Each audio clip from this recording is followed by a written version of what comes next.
I think much has been discussed about where the responsibility lies for security, whether it's the CIO, the CISO, the CSO.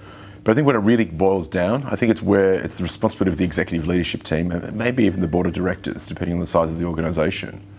Every executive needs to arm themselves to be aware of, one, the challenges that are out there, educate themselves, because more and more we're starting to see across the region that there's starting to be punitive damages towards executives in the event of some sort of data breach taking place. This has happened globally, and I think it's probably going to be more apparent more and more in Asia Pacific.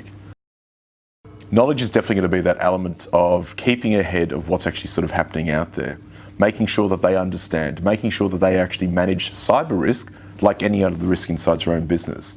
And even go as far as dropping that cyber moniker at the start and just saying it's just risk. And that risk could be managed by accepting the risk, avoiding the risk, transferring or even mitigating that risk. But every single time we need to think about what's the right approach.